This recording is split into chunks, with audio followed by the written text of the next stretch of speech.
Thank you all for coming to our second Hawk Talk of the spring 2019 semester. We have today Dr. Janaki Iyer from the College of Science and Health Professions in the Biology Department, and she's going to share with us her research on nanomaterials in treating infections.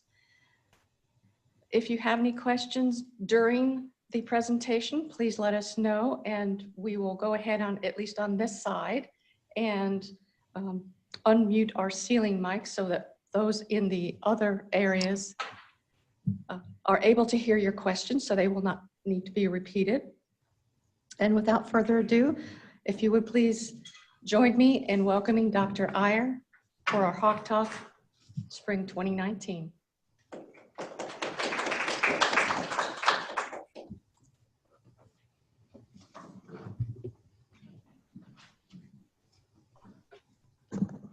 Thank you for the opportunity, and I'm going to try to share the screen. Okay, let's see. There it is.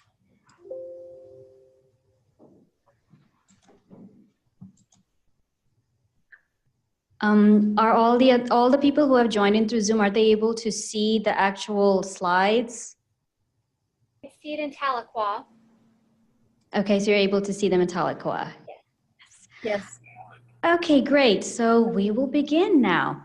And so today, thank you all for coming on this lovely afternoon. And I'm going to tell you a little bit that I do about nanomaterials and how we can use them for treating infections. Okay.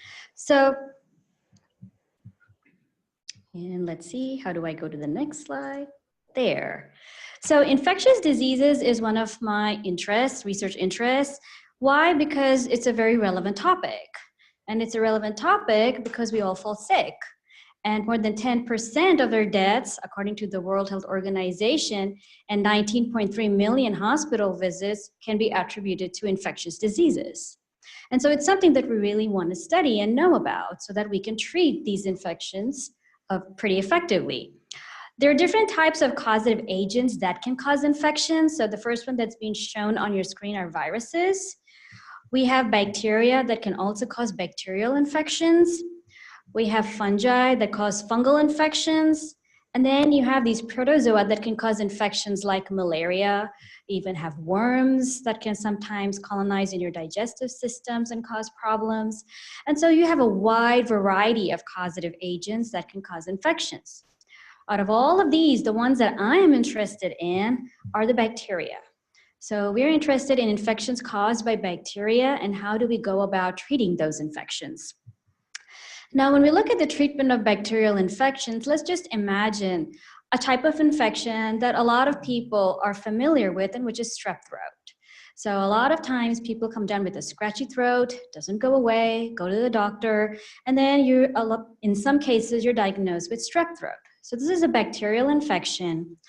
It causes, the infection is in your throat. And how do you treat this? So those of you who have had strep throat or know people who have had strep throat will know that you're normally prescribed antibiotics for treatment. Antibiotics are basically the wonder drug to treat bacterial infections. Now, when we go back to our strep throat, so here we have our individual whose throat has the infection. So the region that is infected in the body is actually just the throat. However, when you do get those antibiotics, and normally how do you take them? Through the mouth. So it's an oral administration of the antibiotics. Now, does it go only to your throat? And the answer is no. It goes everywhere in your body, in addition to that throat. So this is a systemic distribution of antibiotics.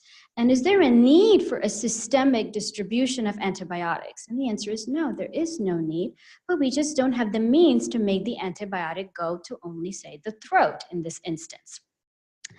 So are there any problems with this systemic distribution? The answer is yes, there are many problems with this systemic distribution of antibiotics. So first and foremost, since the antibiotic is going all throughout your body, then that means you need to take a higher dose to account for the dispersion in places where the antibiotic is not needed. So you're having only less antibiotics going to the throat. So you need to account for that loss. And so the intake is going to be more. Another problem is that we as human beings have a lot of bacteria that are part of our natural bodies. So in our digestive systems especially, we have trillions of bacteria that play a very beneficial role. When we take an antibiotic, that antibiotic does not discriminate against a bacteria that's causing an infection versus a bacteria that's actually helping you. It is going to eliminate all of them. And this causes an imbalance in our normal microflora.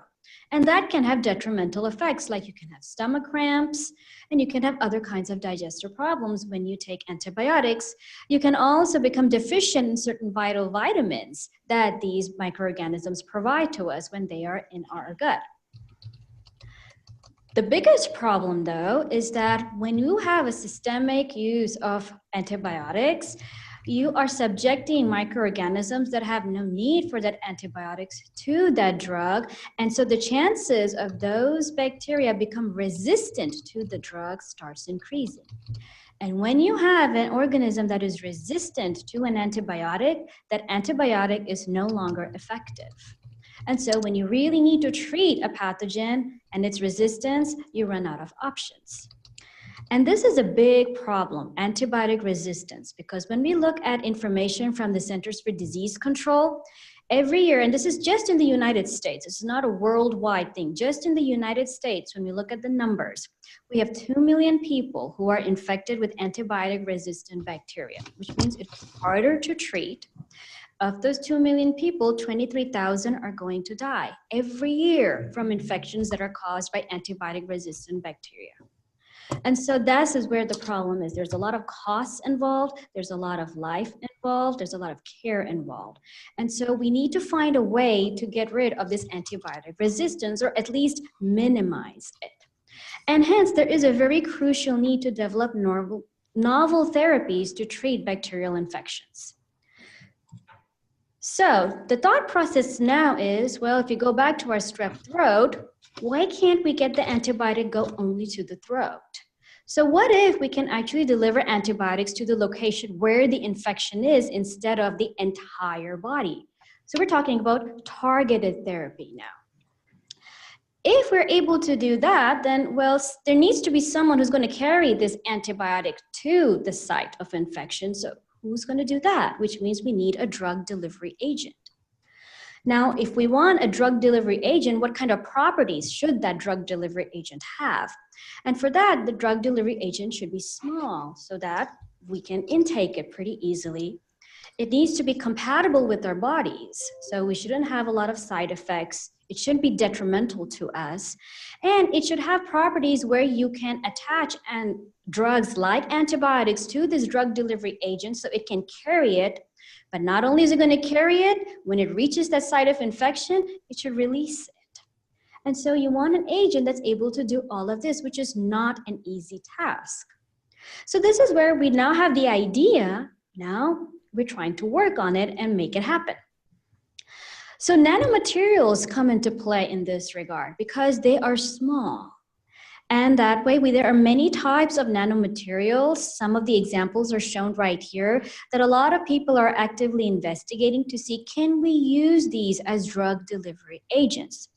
Out of the whole list that is here, there are two of them that I am interested in, and they are the liposomes and the diamond nanoparticles. So I'm going to first tell you a little bit of research that I did on the diamond nanoparticles, and then towards the end of the talk, we'll go towards liposomes. So when you look at the diamond nanoparticles, they have different names like nanodiamonds. And throughout the talk, you're going to see NDs. And wherever you see NDs, I'm referring to the nanodiamonds. So diamonds, as we all know, they are pure forms of carbon. They're an allotrope of carbon. And when we look at our body, we are made of a lot of carbon too. So there's one similarity between the diamonds and our bodies. Another thing is they're small. So they're in the nanoscale. That's why they're called nanodiamonds. And so we can get them in the size ranges of 5 to 200 nanometers. Other properties is that they're biologically inert, which means they're not reactive. They don't react with our bodies. So the side effects are hopefully minimal. And their surface can be chemically modified so that we can attach drugs onto them, and that way they can act as drug delivery agents. So with all these properties involved, well, how do you actually make these nanodiamonds? And so to synthesize the nanodiamonds, there are a few methods available, but the one that I'm going to show you two different methods. And one of them is the very dramatic method, which is the detonation method. So in this case, you're going to take literally an explosive like trinitrotoluene, and you're going to explode it. And when you explode it, you generate high temperatures and high pressures, and that's how you get diamonds. And so as you see in this figure here, this is done in a controlled chamber. You don't want to be doing it outside and blowing up everything. So it's center. And are quite small. So they can be in the 5 to 10 nanometer range, but they also form aggregates where now they can become larger particles up to say like 500 nanometers. So these nanodiamonds are then captured and then they're purified and companies will sell them as powders. Another way that you can synthesize nanodiamonds is the high pressure and high temperature method. So in this case, you take carbon-bearing compounds and you subject them to high temperatures like 1500 to 2200 degrees Celsius, which is really quite high. And then you have high pressures. And in this way, though, the carbon in those compounds starts crystallizing to form diamonds. And so you end up with these micro diamonds, and then through a process called milling, these diamonds are ground into finer particles, and you end up with the nanodiamonds. So these are two different ways of synthesizing the nanodiamonds. Now, nanodiamonds have been investigated as novel therapeutics, and people have thought of using them for imaging purposes, for diagnostic purposes, to diagnose different ailments, for therapeutics, and for drug delivery. And in drug delivery, there's a lot of studies going on using them for treating cancers. Now, my interest is, what about infectious diseases? Can we use them to treat infectious diseases? And that's where my direction goes with these nanodiamonds. So the disease that I am interested in, there are a plethora of them, and we can't study all of them. So the one that I focus on are urinary tract infections. So urinary tract infections, they're the second most common bacterial infection, and there's a huge cost associated with the treatment of urinary tract infections. So in the USA alone, we're spending $2 billion annually in their treatment. So once again, there's a huge cost associated with urinary tract infections. More than 80% of the urinary tract infections are actually caused by the bacteria Escherichia coli, which is a common bacteria found in your digestive system. And when you look at the treatments of urinary tract infections, it always usually involves an antibiotic regimen. And if you remember what I told you about the downside of antibiotics is that you see increased antibiotic resistance among the uropathogens, which are basically the organisms that cause urinary tract infections. Another problem is some uropathogens not only just colonize your urinary tract like the bladder, they don't stay on the surface, they penetrate into the tissues.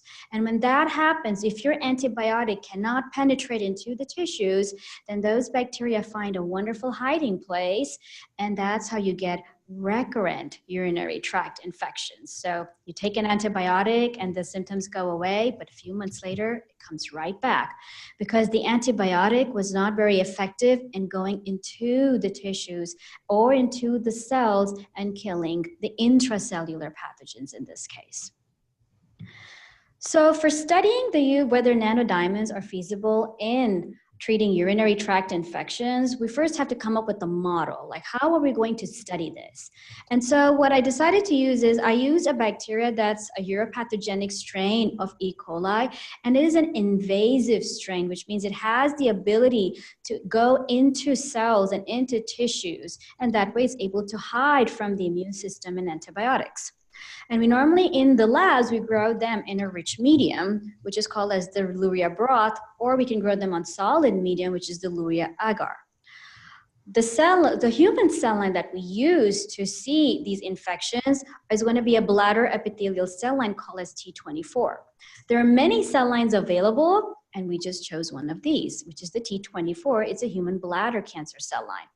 And it is grown in its own specific media. So each kind of organism has its own nutrient conditions in which we grow them. The nanodiamonds that I'm going to be using are going to be two types. One are the smaller size, which are the 6 nanometers that are synthesized by a method called as the detonation method, where we blow up that TNT and obtain the nanodiamonds that way. We also use our nanodiamonds that are 25 nanometers in size, but they are synthesized by the different method, which is the high pressure, high temperature method. So we want to see, do we see any differences between the way in which these nanodiamonds are prepared? So when we get these nanodiamonds, they're all commercially made. So we don't make them in our lab. So we purchase them. And a lot of times these nanodiamonds, when they come in, they're not pure diamonds. So they have other carbonaceous substances associated with them that we have to remove so that we can ensure the purity of the diamonds. And so for that, we treat the diamonds with acids that are shown right here, and then followed by bases and other acids.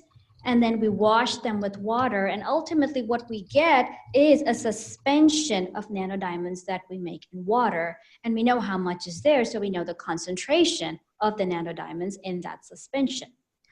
So how do we know that this method actually worked and we were able to purify these nanodiamonds? And so for that, we use a technique called Raman spectroscopy, and basically what you're seeing is you're seeing these squiggly lines on a plot. Now, the plot on the left is the commercial nanodiamond. You see this red line. What we're looking for is a peak. And when you look at the acid-treated nanodiamonds, so these are the purified nanodiamonds, the same commercial nanodiamonds that were subjected to those different acid and base treatments, you start seeing this peak right here. And this peak is a characteristic peak for diamonds. And so this way we know that we have enriched our population for the diamonds in that nanodiamond. Now, how do we know what our yield is? So if we look at our 6 nanometer nanodiamonds that were obtained commercially and check how much of it is actually diamond, 59% diamond is present in that material. But after we subject it to this acid treatment, it increases to up to 97.5%. So we're not 100% pure, but we are a lot purer than what we started off with. When we look at the 25 nanometer nanodiamonds, the commercial preparations are purer than the detonation preparations. So there's about 88.7% diamond in the sample. But after that acid treatment, we're able to increase it to more than 95%.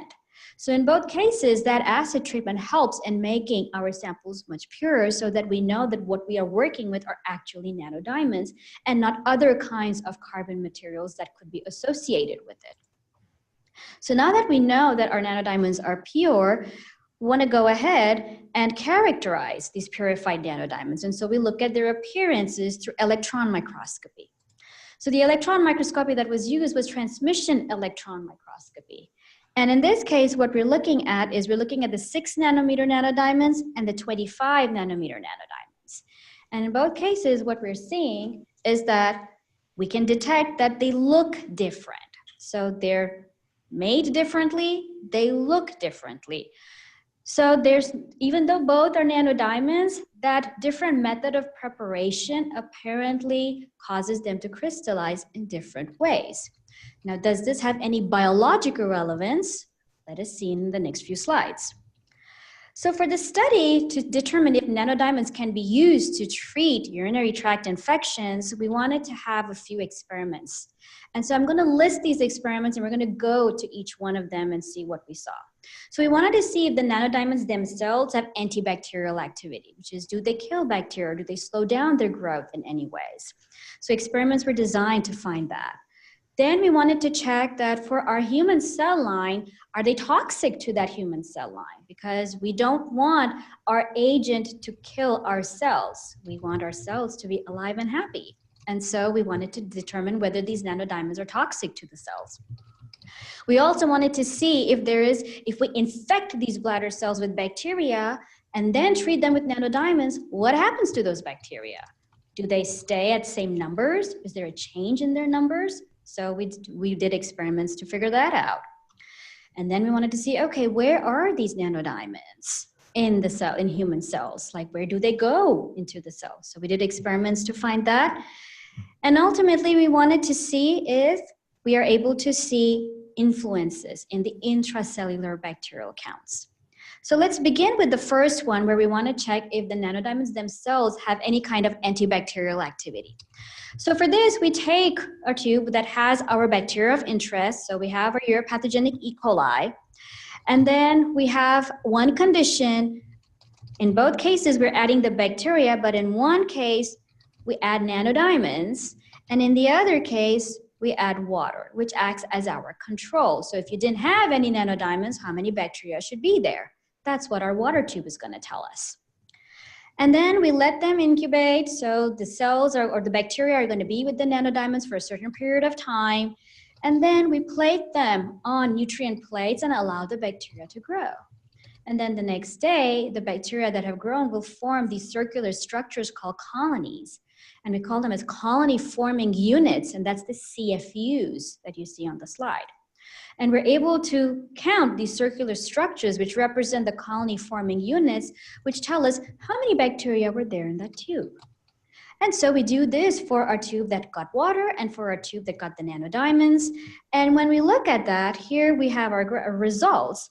And in this case, we're looking at the different types of treatments, and we're looking at how many bacteria were there per ml. So how many CFU per ml were there.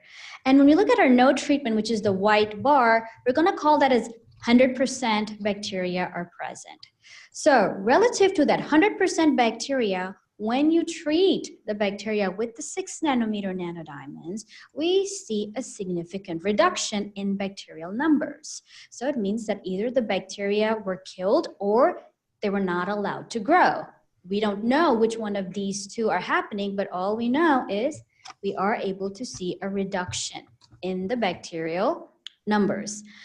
When we use the 25 nanometer nanodiamonds, however, we really don't see much of a difference in bacterial numbers. So by looking at this graph, what we can say is our 6 nanometer nanodiamonds show antibacterial activity, whereas the 25 nanometer nanodiamonds don't. And so that's the take home from this particular experiment, that between the nanodiamonds, it depends on what kind of nanodiamond you're using, because if you use the 6 nanometer one, it shows antibacterial effects. But if you use the 25 nanometer one that's made through a different method, it has no antibacterial effects. So once we figured that out, then we looked at, okay, are they detrimental to our mammalian cells? And so we went ahead and performed what's called as a cytotoxicity assay. So in this assay, it's called as an MTT assay. And the way the experiment works is you have your normal mammalian cells that are growing, and you add an agent called MTT to it. What will happen is that the cells, our human cells, will take up this MTT, they'll metabolize it, and they form a product. And this product is purple in color. And so more product, we get more purple. More cells, more product. And this way we can see whether an agent is toxic or not. So when we did this experiment, what we noticed is that we've taken our human bladder cells and we've treated them with nanodiamonds for 24 hours. And let's first look at the left-hand side, where you're looking at commercial nanodiamonds versus acid-treated, the 6 nanometer nanodiamonds. So the white bars are showing the survival of the cells after the nanodiamond treatment. And when we look at the commercial nanodiamonds, they're all above 80%. So 80% of our cells survive the nanodiamond treatment.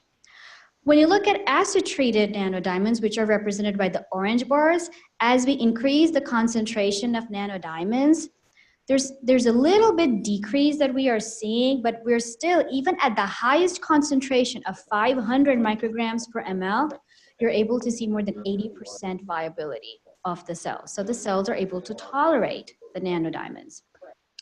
When we look at the 25 nanometer nanodiamonds, we do see that whether you use commercial or acid-treated 25 nanometer nanodiamonds, we are seeing some cytotoxicity that is greater than the 6 nanometers because the viability of the cells is below 80%. In the case of the 6 nanometer, it was above 80%. So this way, it seems like more than 80% of our cells are surviving the 6 nanometer nanodiamond treatment. It should be noted, however, that when you look at the 25 nanometer, we're not seeing what's called as a dose-dependent decrease in viability. It seems like at 10 microgram per ml, whatever decrease we saw, it just stays consistent. What does that mean? We don't know. But all we know is compared to the 6 nanometers, we are able to see a lesser viability of the cells. Now, if we compare through a table the 6 nanometer versus the 25 nanometer acid-treated or the pure nanodiamonds and look at the different concentrations, for every concentration, we can see that the 6 nanometer acid-treated nanodiamond is able to show higher cell viability than the 25 nanometer nanodiamonds.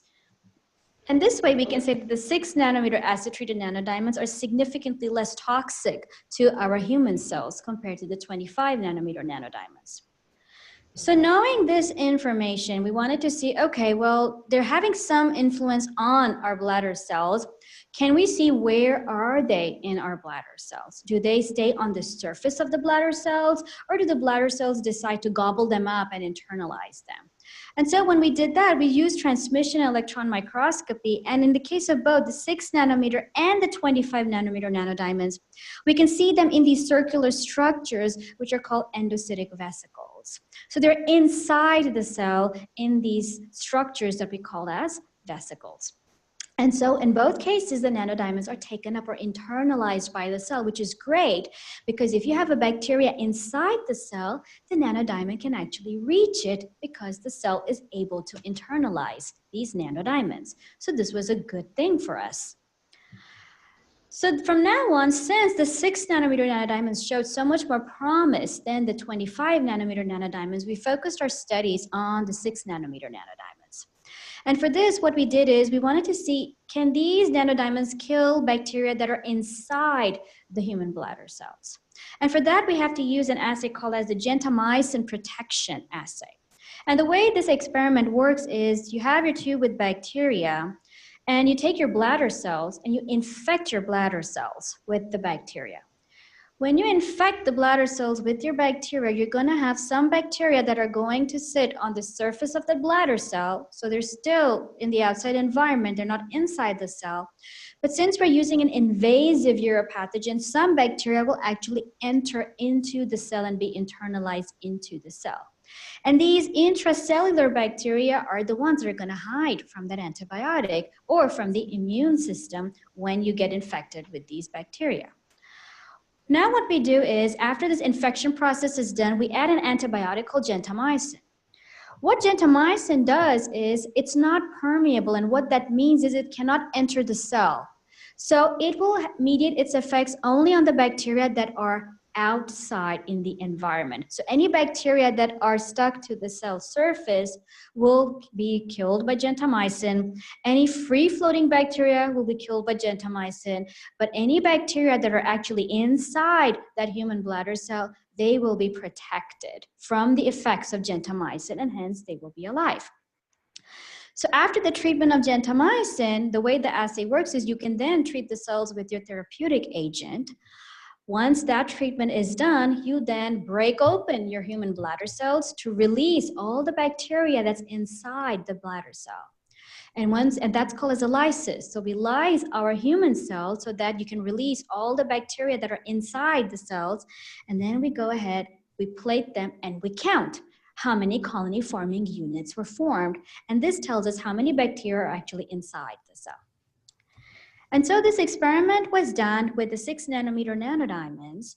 And what we saw is that when we infect the T24 cells with this invasive strain of E. coli and subject it to gentamicin, and then treat it with the nanodiamonds for 24 hours, and then count how many bacteria are actually there. In the absence of any nanodiamonds, we call that as 100% bacteria. So that is our from which we're going to compare all our conditions. So we have 100% of internalized bacteria. When we add 50, 100, or 200 microgram per ml of nanodiamonds, we can see a dose-dependent decrease in the bacterial numbers. So it's as if our bacteria were actually affected by the nanodiamonds even when they were inside the cell.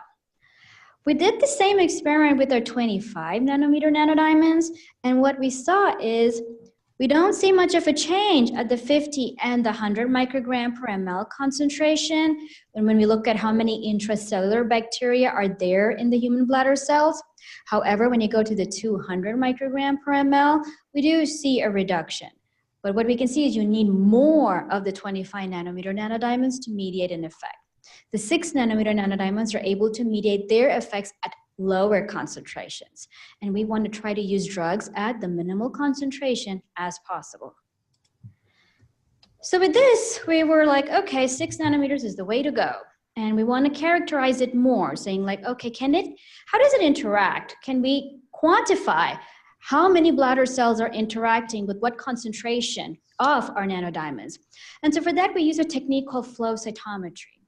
And what we're seeing here is we treated the T24 cells with the nanodiamonds, and they are labeled with the fluorophore called FITC, which makes them glow. And since the nanodiamonds can now glow, we can track them, and we can see where they are and how many cells they're associated with. So that's what flow cytometry allows us to do.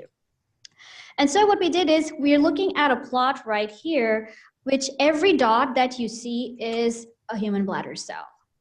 And what we do is we select a population that's shown by these lines out here. So we're selecting a population of bladder cells, and these are the ones that we're going to analyze to see, did they bind to, or did the nanodiamonds associate with them? And if the nanodiamonds associated with them, they should glow. And so when we first look at nanodiamonds that they're not glowing at all, then we basically don't see any of the cells glowing because there's nothing to make the cells glow. However, when we use the nanodiamonds that are now glowing, so they have FITC associated with them, we look at the black line, which we have no nanodiamonds. When we add 50, which is the red line, 100, which is the blue line, or 200 micrograms per ml, which is the green line, what we are seeing is more and more cells are glowing. So more and more cells are associating with the nanodiamonds as we increase the concentration of the nanodiamonds. So this way we can say that the 6 nanometer nanodiamonds will bind to our human bladder cells in a concentration or a dose-dependent manner. We then wanted to see, okay, they're associating, but where are they in the cells? And so what we did is we wanted to look at associations, and so we used microscopy for that. So we treated our human bladder cells with the glowing nanodiamonds, and when we look at no nanodiamonds, the blue represents the nucleus of a cell, which is a central portion of the cell. The red represents the boundaries of the cell because we've stained what's called as a cytoskeletal protein, so we're looking at the outside edges of the cell. When we add the nanodiamonds, which look green, we're able to see the green dots, and as we increase the nanodiamonds, we can see more and more green dots that are associated with the cells. So what we saw in our previous experiment through a machine, we're actually able to see that with our eyes. So another thing that we wanted to do then is we wanted to ensure that are they actually inside the cell? And to do that, we did an experiment, and what we're seeing right here in this merged images, we're looking at cells, we're looking only at one plane of the cell. So we're taking a very thin section of the cell, and we want to see, are these nanodiamonds within that red boundary, which is shown right here, or are they on the surface? And we can see wherever you see an asterisk in the merged image, those nanodiamonds are inside the cell. We are confident they are inside the cell. And so they're actually being internalized by the cell. Now, how exactly does a cell internalize them? The actin cytoskeleton that's shown in red out here usually plays a role in bringing things inside the cell. And so what if we don't allow that actin to function? Do the nanodiamonds go inside? So we used a drug that does not allow the actin cytoskeletal to function. And so it inhibits actin. So if you compare the red image, the actin image, without any inhibitor and with an inhibitor, you can see that the distribution pattern has changed. You see these bright dots right here. And when we looked at our merged image and look at where the nanodiamonds are, they're not showing the same distribution as you saw in the absence of the inhibitor.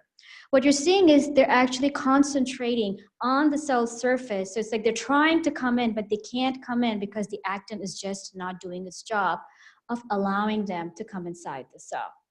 And so this way we know that the nanodiamonds just don't diffuse. They just don't pass through a cell and come in. A cell has to do work to get the nanodiamond inside it. It needs its cytoskeleton to bring them inside the cell. So then we thought, okay, what if we don't allow the nanodiamonds to come inside the cell? What happens to the bacterial load? Does it stay the same or does it change? So we did a gentamicin protection assay where we took our human bladder cells, we infected them with the uropathogenic strain of E. coli so that the E. coli invade into the bladder cells.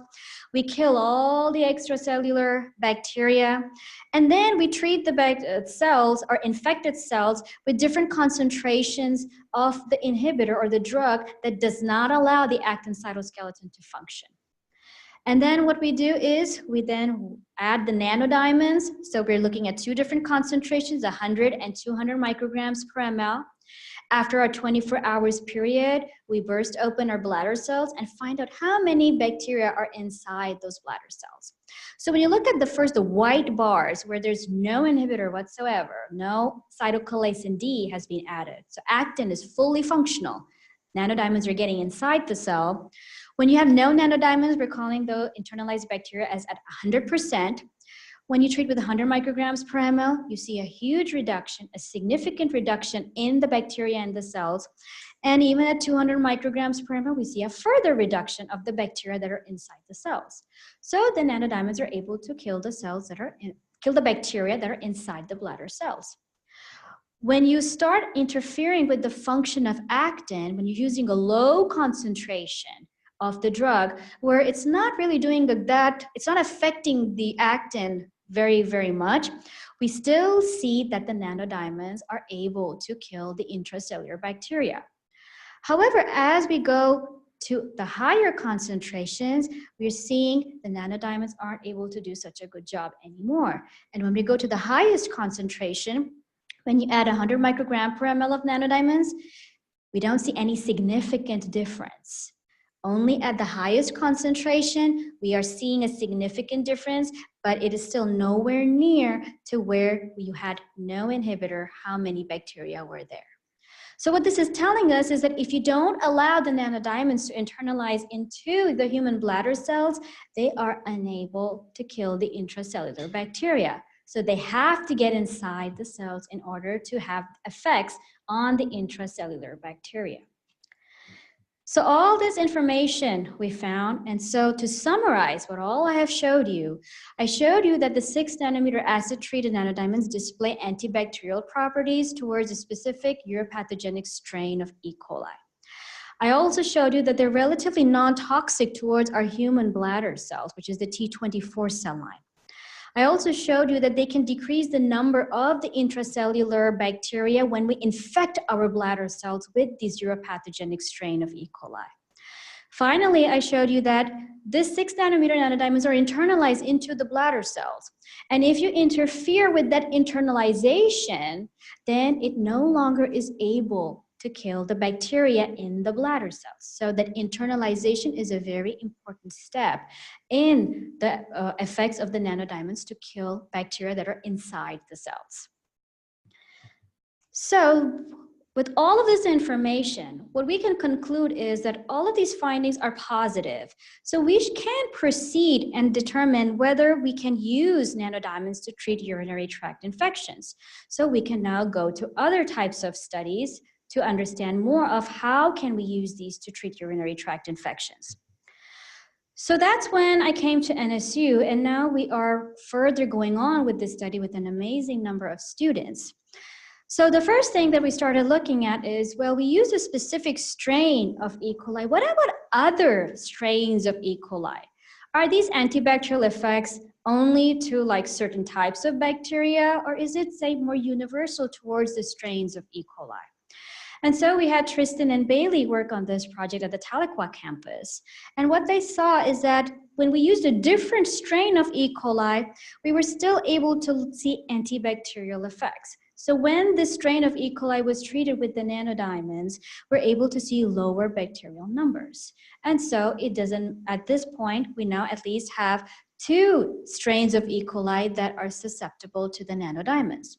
In the literature, they have used other strains of E. coli that are not pathogenic, and they show similar effects. So it might be that they are antibacterial towards multiple strains of E. coli. We are going to move on to other type of pathogens, other types of bacteria, but we're not there yet. Another thing that we wanted to look at is, okay, all these studies were done in the T24 human bladder cell line. So whatever we're seeing, is it again specific only to the T24 bladder cell line? And so for that, we decided to look at another bladder cell line, which is called 5637. So we have Jennifer, who is working on the 5637 cell lines, and what she has found is if you treat the 5637 cell lines with different concentrations of the nanodiamonds and look at are they toxic or not, well, the cell survival does not change, which means that the cells are able to tolerate and survive the effects of these nanodiamonds. There is no toxicity that we are able to observe. In addition to the 5637, we looked at a kidney cell line because when you look at urinary tract infections, they originate in the bladder, but some strains of E. coli, especially the ones that are invasive, they climb through your urinary tract and end up in your kidneys. And this way you get kidney infections, which are harder to treat than bladder infections. So what about the kidneys? Can we maybe use these for treating kidneys? And so we used a kidney cell line called HK2 and saw can the kidney cells tolerate the effects of these nanodiamonds or the presence of these nanodiamonds? And here what we can see is there's really not much of toxicity observed. So the cells are able to tolerate these nanodiamonds up to 200 micrograms per ml. And then we're going to have Jasmine who's going to start looking at higher concentrations and do more studies on these HK2 cells and see how that works. Then we wanted to look at the uptake of nanodiamonds in these different cell lines. So they're not toxic, but do the nanodiamonds interact and bind to these cells the way they did with the T24 cells? And so we did flow cytometry. We used nanodiamonds, made them glow. And then now we're looking at in the 5637 cells, we can see is as we use higher concentrations of nanodiamonds, the cells are glowing, which means they are able to interact with these nanodiamonds.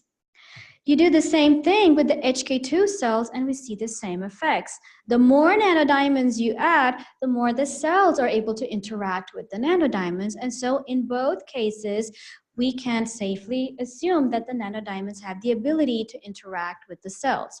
Now, are they internalized in the cells? We don't know yet. That's what the students are working on. We're going to get that information pretty soon. So that's all we're doing with nanodiamonds. But by then, I also started looking at liposomes. Now, liposomes are another type of nanomaterials, and the advantage of using liposomes is that they use lipids, and our cells are made of lipids. And so with nanodiamonds, one of the problems that's associated is what's called as retention. So if you take nanodiamonds systemically, where it goes throughout your body, there are concerns that cells might take them up and then retain them. And what are the long-term effects of that? We don't really know. Now, one advantage of using bladder is you can directly introduce the nanodiamonds to the bladder cells through the urethra, and that way it's not going all throughout the body, and bladder cells are known to have a rapid turnover. So even if there is retention in those bladder cells, they will eventually be removed from the bladder system. But what if we wanted something that was more systemic? And so this way, liposomes don't have a retention problem because of the way they are made. So we wanted to compare and contrast using, say, nanodiamonds versus liposomes. Is one better or is one worse? Are they equally good? That way we have a variety of options. So we started looking at liposomes, and this is work that's being done in collaboration with Dr. Ashish Ranjan at OSU Stillwater. And so he makes the liposomes and gives them to us, and then we use our model and test it. And so what we did is we looked at the first thing you have to do whenever you're testing any drug is it toxic to your cells? And so we again did our toxicity assay. And what we can see is we used a wide concentration range from 1 microgram per ml to 1,000 or 1 milligram per ml of liposomes. And at that 1 milligram per ml, we started seeing some toxicity, but overall, the cells don't care about these liposomes. They're able to tolerate them really, really well. So Christina Bray was able to do these experiments, and then she further went to look at interaction of these liposomes with our bladder cells. So we got liposomes that again glowed, and so we're able to track them through flow cytometry. And once again, the agent that makes them glow is called coumarin. So we're looking at are our cells having coumarin in them when we treat them with the liposomes. And so what we can see is our black line is when the cells are not treated with any liposomes, but as we increase the concentration of liposomes, the cells become brighter and brighter, which means they're able to associate with the liposomes. Christina went ahead and did some microscopy studies. Can we actually see the cells glowing? And so what we did is we took our 5637, these are all bladder cells. So we took our 5637 bladder cells, we treated them with the liposomes, and then we stained them to look at their nuclei so that we know where the cells are. And then we looked for the fluorescence of those liposomes.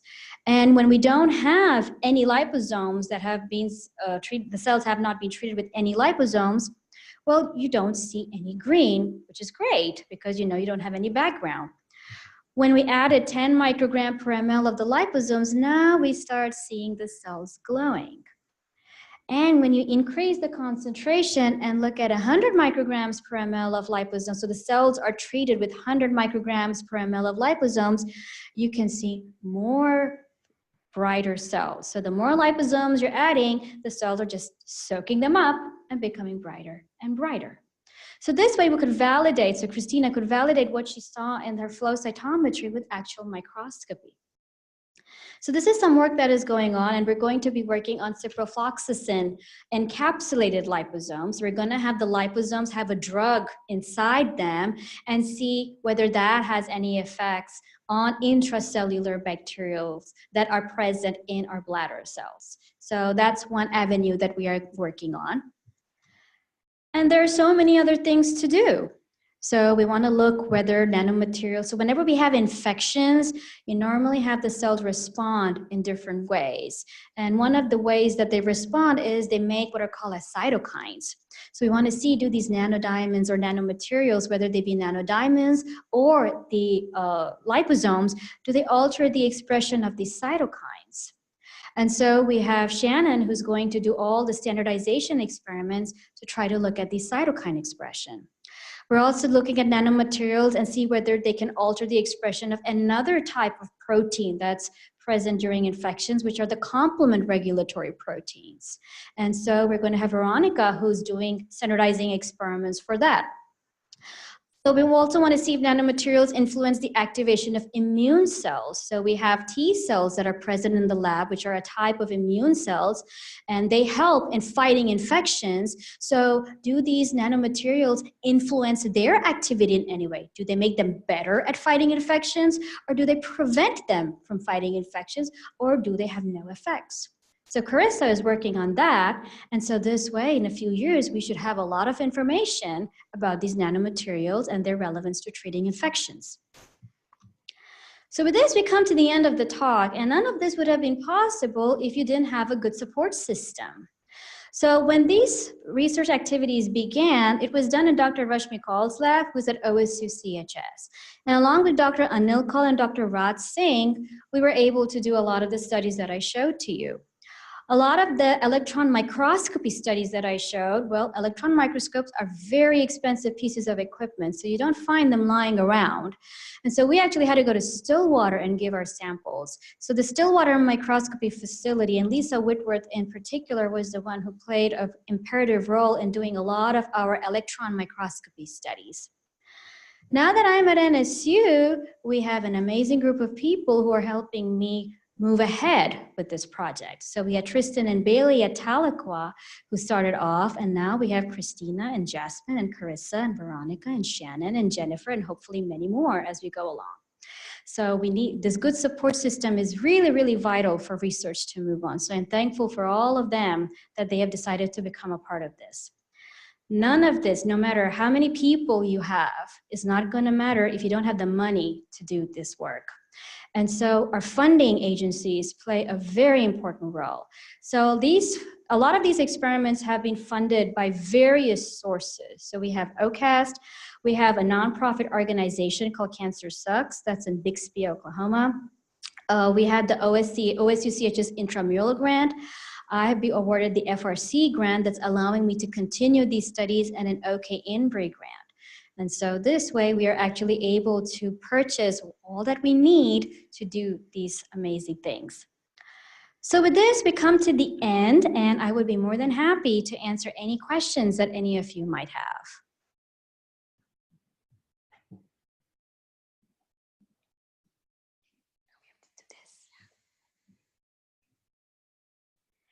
Yes, Dr. Daspardu.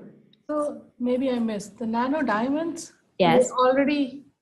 How do they kill the bacteria? What's the mechanism? We don't know the mechanism. So that is, we don't know whether they are bacteriostatic, which means they slow down the growth of bacteria, or they're bactericidal, which means they are actually killing the bacteria. We have no idea how they're mediating their effects. So that is an avenue that we have to pursue.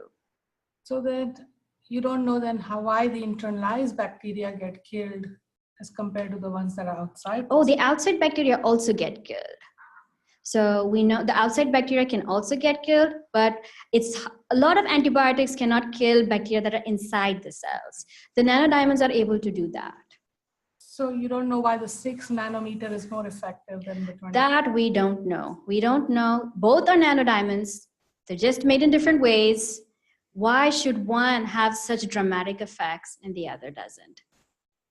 So how would you check that? Like the nanodiamond, you said that's something you like to pursue that? Like why are they killing It's hard to pursue. Well, I would want to know why are they killing bacteria? And so for that, we can look at different types. So one thing that they use is they look at ATP production in bacteria.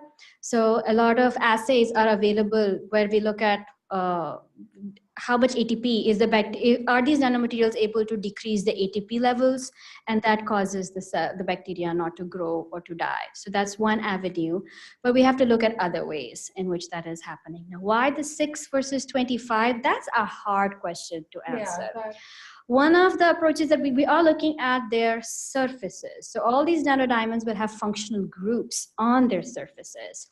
So we know that the 6 nanometer nanodiamonds have amino groups on their surface, which the 25 nanometer don't. So does that amino group have an effect? And it's hard to answer that, but one way you could is you could try to introduce amino groups to the 25 nanometer nanodiamonds and see now, are they antibacterial or not? So that is one avenue, but the surface is what we should be looking at probably. So can they be effective against eukaryotes like fungi or yeast? Now, we have not looked at fungi or yeast, so maybe I should stop by your lab and get some yeast to see if that works. I don't work with pathogenic ones. That's fine. I think our group is the first group that actually worked with pathogenic E. coli. So all the studies that were done with like nanodiamonds and bacteria have all been done with lab strains. So, I mean, for obvious reasons, people don't want to work with pathogenic organisms in a lab setting, but we are fortunate that way that we have access to pathogenic E. coli. So it's okay to use non-pathogenic yeast strains as a starting point to see what happens. Yes, Shannon.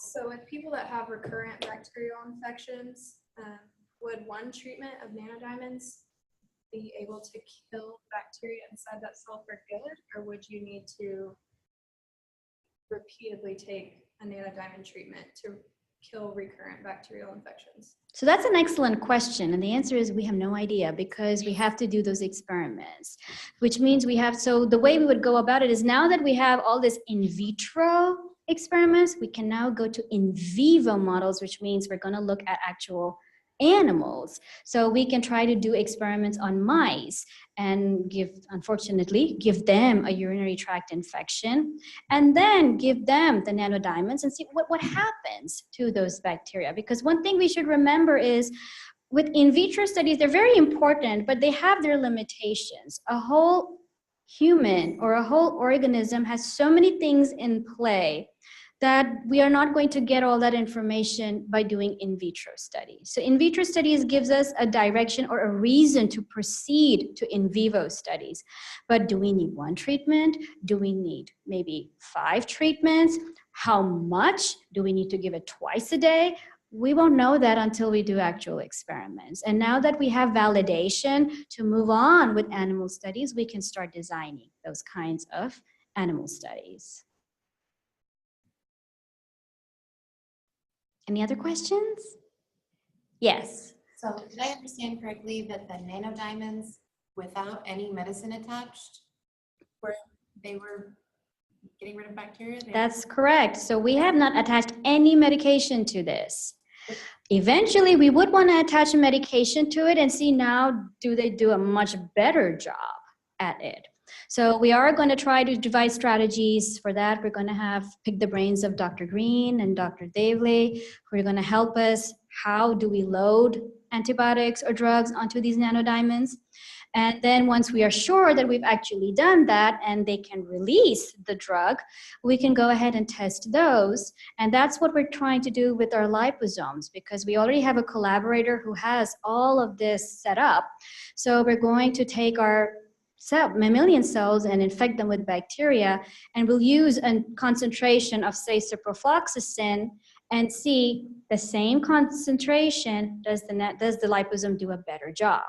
So we are going to try those comparison studies of the free drug versus the drug that's associated with these nanomaterials, and are they able to mediate their effects at, say, lower concentrations, so that way you're not using as much as the drug that you would normally have to use. Yes. Do the nanodiamonds, are they able to kill the extracellular bacteria? They are able to kill extracellular bacteria also. So that's what, let me try to go back. So this kind of an experiment is where the bacteria are just present in the environment. There are no cells involved. You just have bacteria and you have nanodiamonds. And they're able to bring down the bacterial numbers. So they can kill extracellular bacteria. And now we know they can also kill bacteria that are inside the cells.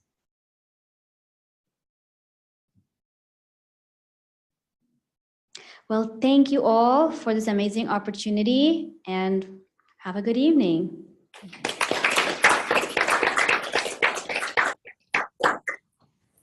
Again, thank you all for joining us today to listen to Dr. Iyer's presentation. I hope you've enjoyed and possibly been informed and educated. I know I have been. We will have another Hawk Talk next month, March 26th, and it will host Dr. Christopher Owen. He is one of our College of Liberal Arts History Department professors, and he'll be talking about Wilmore Kendall's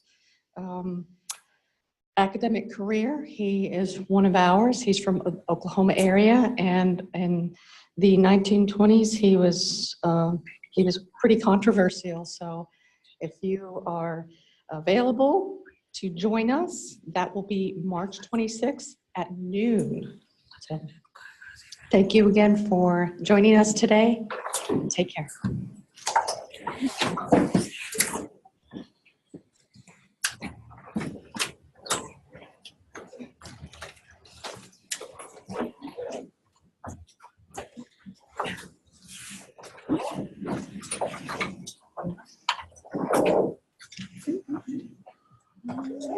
Thank you. I heard you. Thank you.